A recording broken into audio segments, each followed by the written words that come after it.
I'm Rod Serling. You're listening to The Zero Hour. Rest your eyes.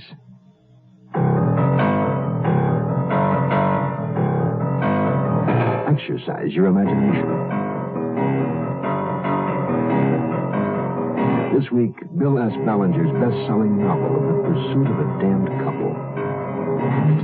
The Wife of the Red-Haired Man. Starring Patty Duke-Aston, John Astor, and Howard Duff. In Elliot Lewis's production of The Zero Hour. The Mutual Broadcasting System presents The Zero Hour. Sponsored in part by Quake Estate Motor Oil, Alka-Seltzer, and Mem. This is The Zero Hour on Mutual Radio.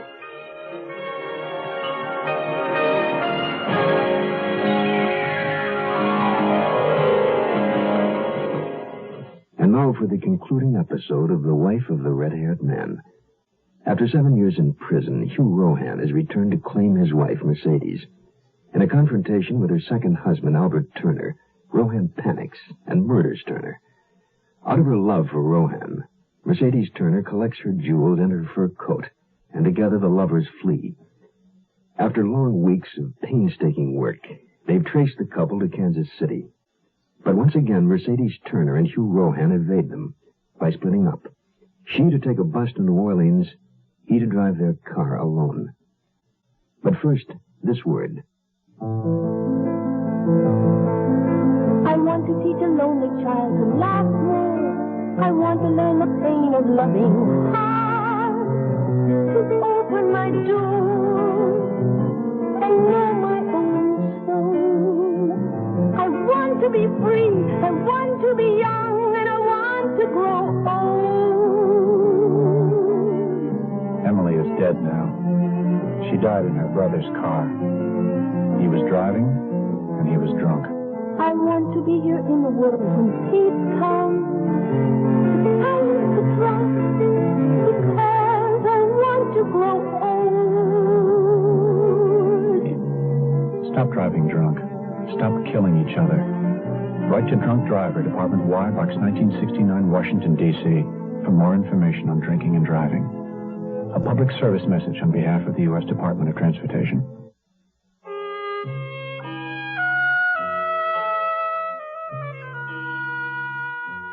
I'd been right. Roadblocks had been set up on highways leading to New Orleans. But the police were looking for two people in a gray compact car. And the bus I was on was stopped only long enough for an officer to question the driver. Hugh was waiting for me in a nearly deserted hotel on Tupelo Street. He was in bed, his temperature raging. He seemed fuzzy with his fever, although he did struggle out of bed to greet me. So glad to see you. I thought you weren't going to come. You sick? No, it's just a cold. I froze driving that heap without my coat. You were right about the roadblocks. Come on now. Get back in bed, honey. Okay. Oh, that's better. Phew. It's hot. I'll get some aspirin. No, that's okay. Stay with me. That's the most important medicine. That you stay with me. All right. What about the roadblock? Oh, they stopped me. If I'd had my gun, I'd have shot my way through, but they didn't even ask questions. Man alone, blue car instead of gray, different plates. Hugh, you said you would have shot your way through? I told you, Mercy, I won't go back, and I won't be separated from you again. Here. Christmas present for you.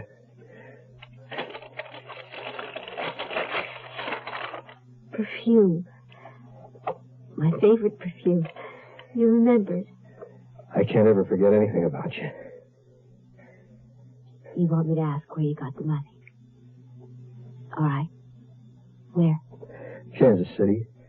I had a part-time job, stock boy. Just to buy me a Christmas present. Is there a better reason to work? I think it's the best present. Oh, I have something for you, too. A pipe. With a bowl trimmed in silver. You remembered. Honey, remember before we were married, you told me if you had me, and you were a doctor who smoked a silver-trimmed pipe, you'd be content. That was all you wanted. Yeah. Merry Christmas, honey. You don't, please. I don't cry. What happened? Mercy, what happened? I don't know.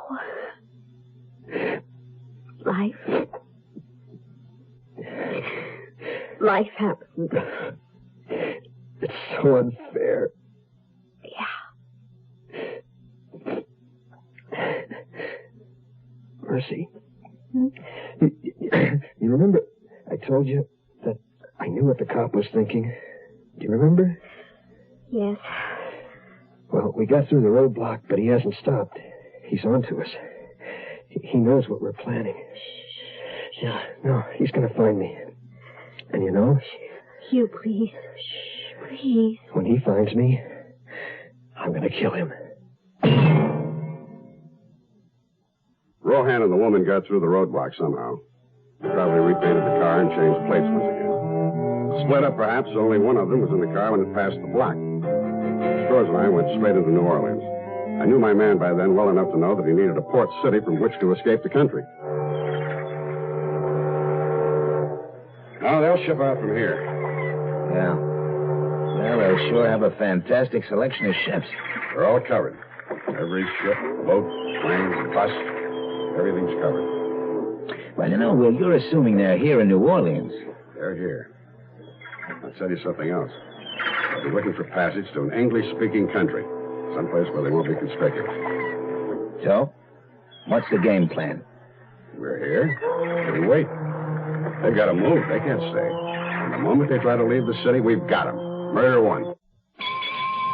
Judy, do you remember what I told you about all that high-speed turnpike driving you're doing now and all that power equipment on your new car? Yes, Caleb? About how they can make your engine so hot that the oil thins down so it may not protect your engine? Yes, Caleb. Now, how do you tell if your oil's too hot? Just watch the temperature gauge. Nope. That just shows how hot the radiator fluid is. Oh, I know. When the oil's too hot, that little red light goes on. Nope. That just tells you the oil pressure's too low. Well, how do I tell if my oil's too hot? Fact is, you can't. Then how do I know my engine's protected? Make sure you're using quality oil like Quaker State. Quaker State's specially made to stand up to high engine heat so it can keep right on protecting like an oil's supposed to. Is that the reason you always recommend Quaker State? That's one reason. Quaker State your car to keep it running young. We'll return to our story in a moment. 200 million people live in America today. Within 30 years, our population is expected to increase by 50% to 300 million. President Nixon, in his recent congressional message, expressed concern over the impact of population growth on the quality of life in America. Specifically, the burdens it will place on education, health, transportation, employment, housing, and our natural resources. At our present rate of growth, we would have to build a city the size of Tulsa, Dayton, or Jersey City every 30 days for the next 30 years to accommodate these additional 100 million Americans. A Planned Parenthood study shows that our population growth can be slowed if voluntary family planning help is made available to every family that wants it. Planned Parenthood provides family planning help all over America right now. Overpopulation. It's everybody's problem. Support Planned Parenthood.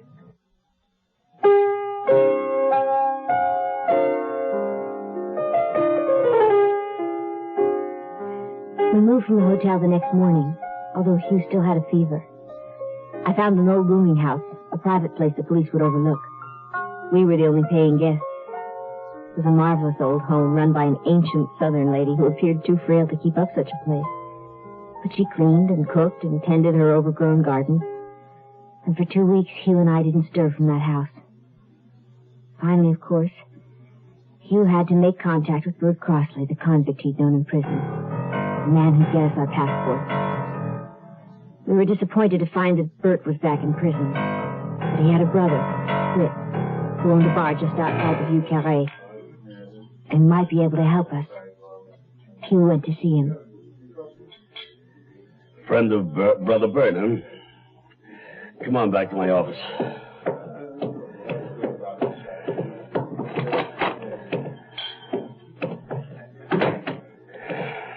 What do you want? I served time with Bert in Bordeaux. I'm Red Cargill. Let's get rid of a question. You hot? Plenty. I and my wife want to get out of the country. With a lady along, that makes it rough. I can pay for it, rough or not. You have $5,000. That's what it'll take for 2 passports. I have it. Where do you want to go? Australia, New Zealand, any place you speak English. England? No, not England. Or Canada. Okay. Don't come back here again. Where can I reach you? At this number. That's where the stands. I don't know how long it'll take. But when I call you, be ready to move fast. And have the $5,000 ready. Agreed? Yes, agreed. Scores and I sat there for 3 weeks. There was no sign of Rohan or the woman. Hotels, nightclubs, planes, trains, buses, ships. All covered, not a trace. I wasn't worried yet. I knew Rohan was someplace in the city. I could feel it. Sometimes he seemed so near, I half expected to bump into him around the next corner. Scores, however, had a problem. I gotta get back, Will. Homicide bugging you? Well, the office is swamped. When are you leaving? Flight this afternoon. What about you? You gonna stay? You can depend on it. We waited for Whit Crossley's call, afraid to leave the house for a minute. One of us must always be close to the phone, Hugh said. As the days passed, he refused to sleep, certain that Crossley's call would come in the middle of the night and he wouldn't hear it. And so his tension increased directly because of his lack of sleep. He paced the room continuously, back and forth, pausing only to listen for a telephone that never rang.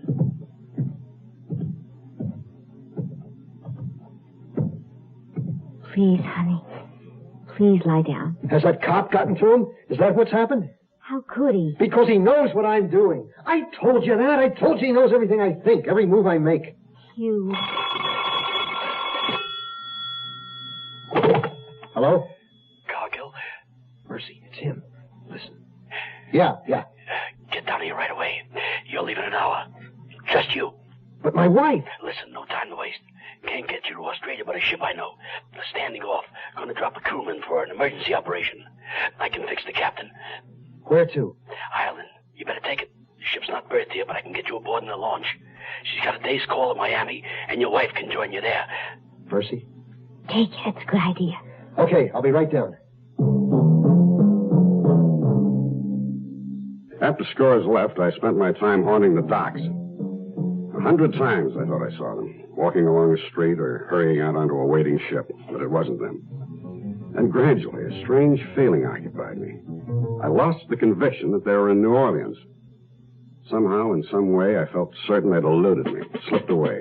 But how? How had they accomplished it?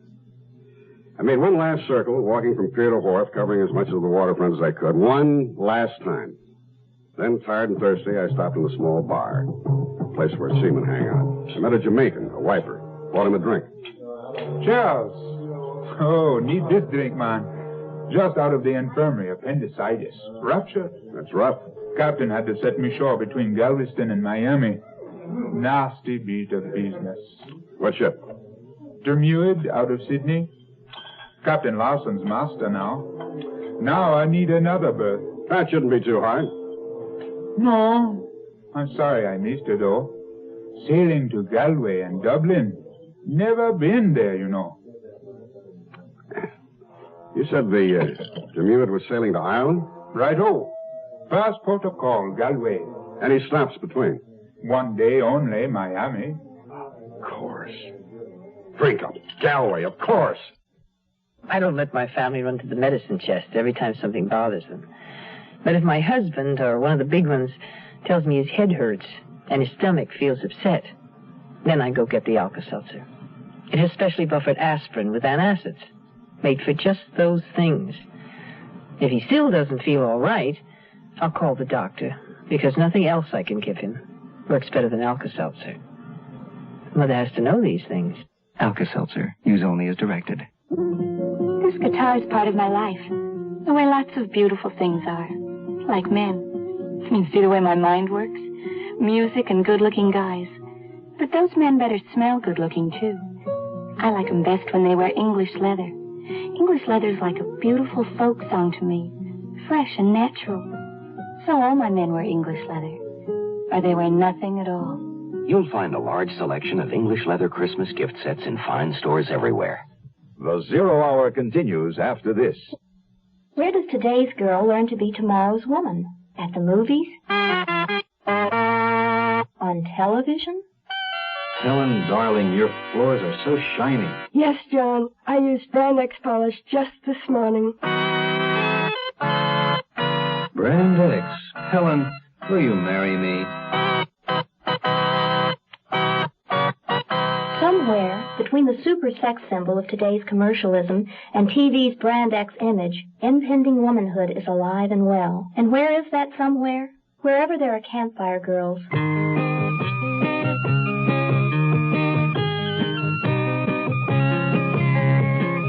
Campfire reaches the girl reaching out for tomorrow and puts a promise before her. The promise of personal development, of friends and fun. The promise of womanhood. Campfire takes today's girl to tomorrow.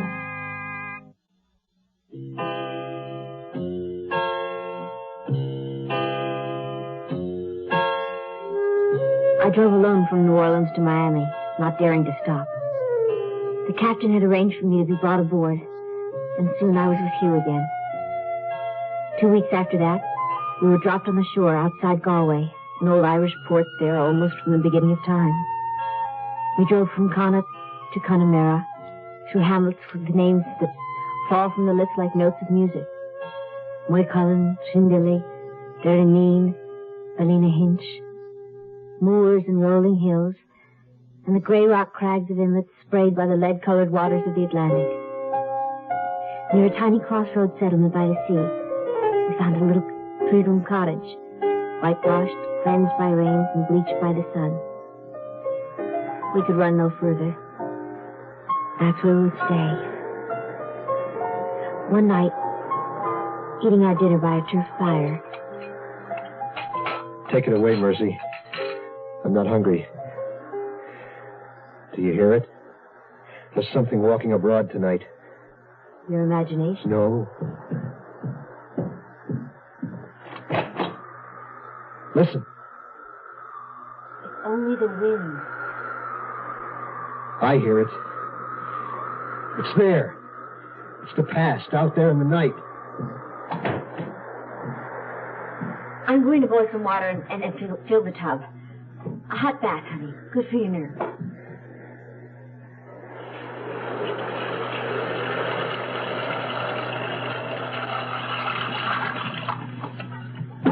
Come talk to me. I'm busy. To the police. New York City. What are you doing? If anything happens, accident, anything, look in my pocket. What are you saying? Only that I love you.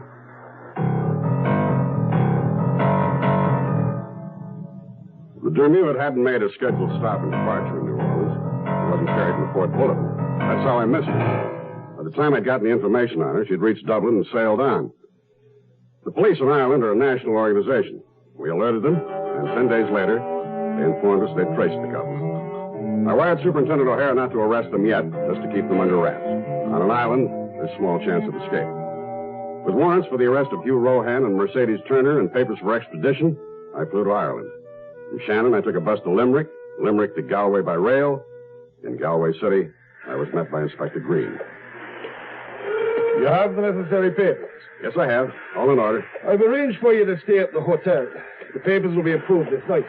Oh, you're not planning to pick them up until tomorrow? No, it's a bit of a drive to the cottage. Here's my car. Are you carrying a gun? Yes. Well, we don't carry them here. Well, you better tomorrow. It won't be necessary. He's armed. I know the man. He'll shoot it out. That would be foolish of him. Well, is it all right for me to carry mine? If you insist. Yes, I can arrange it. It's most unusual.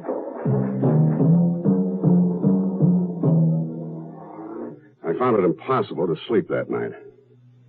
I'd been after them for so long. For nearly 2 months, I'd held on to an invisible tether, the other end loosely fastened to Rohan and Mercedes Turner. Now, at last, when morning came, the final slack would be gathered in. I lay in the soft bed wondering what Rohan was doing. Did he know it was his last night of freedom? Did he hold Mercedes Turner in his arms, warm in his love?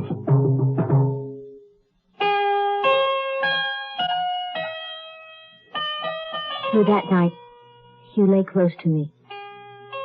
He spoke only once. "I'm cold," he said. "Please keep me warm." I kissed him, and his lips were like ice. In the morning, he arose early, shaved, dressed with care. We sat together at the table having our coffee. It had begun to rain. "What are you planning to do today?" I don't know. "There's a beautiful abbey at Kylemore. Shall we go see it?" Perhaps. But it's a gloomy day. Those cars outside. I've been expecting them. Give me my gun. Hugh, no. Please, no. Where's your purse? No more killing, Hugh, please. We're officers of the law. You're under arrest. Don't, Hugh. You're not a murderer. Don't. They won't separate us. Not ever again. Hugh, no! I stood in front of the cottage door, the rain splashing against my collar, running down my neck. The end of the trail, the line drawn in.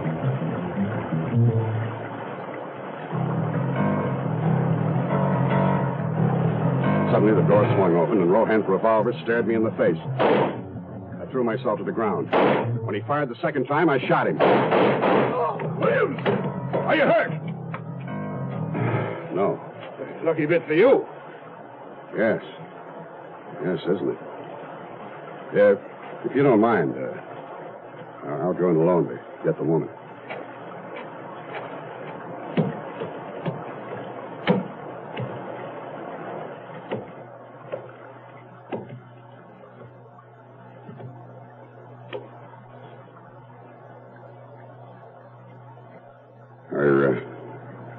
You Mercedes Turner?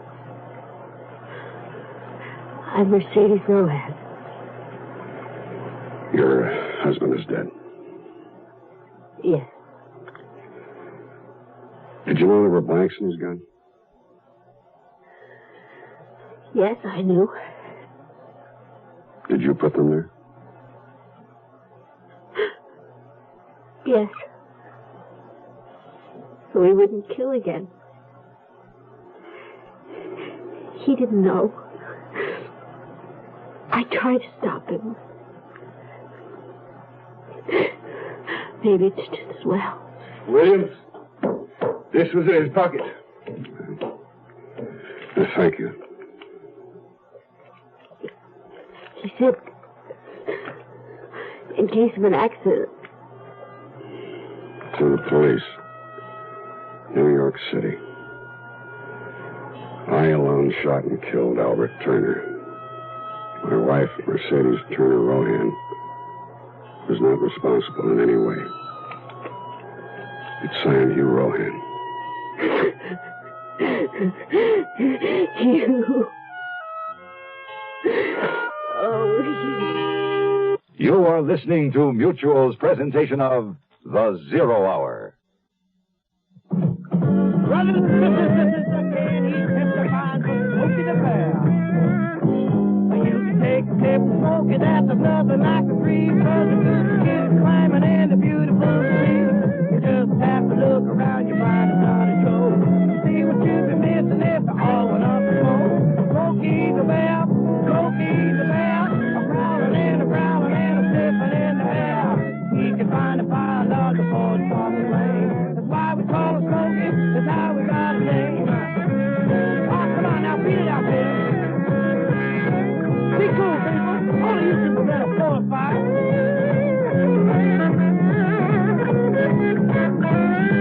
I said Smokey the Bear, Smokey the Bear, a prowling and a growling and a sniffing in the air.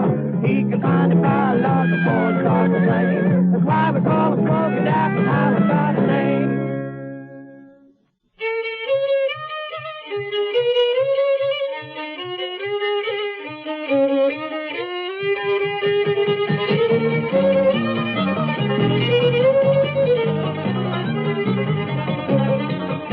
The best pollution-fighting machine in America is right at your fingertips. And that means pointing out pollution whenever and wherever you see it. Like that smokestack you pass every morning that's always spewing smoke into the air. Don't close your eyes to it. Take a stand. Point it out to someone who can do something about it. It'll make you feel a little better and America look a little cleaner. People start pollution. People can stop it. This message brought to you on behalf of Keep America Beautiful and the Advertising Council.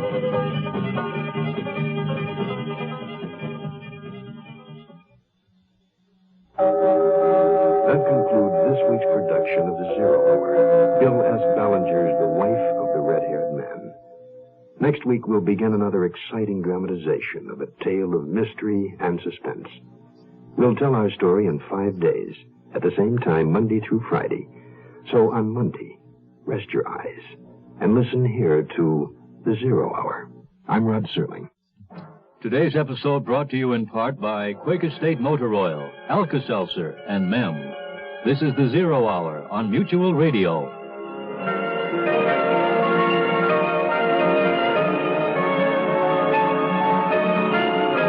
You have been listening to The Zero Hour, a presentation of the Mutual Broadcasting System in association with Hollywood Radio Theater, heard every weekday at this time.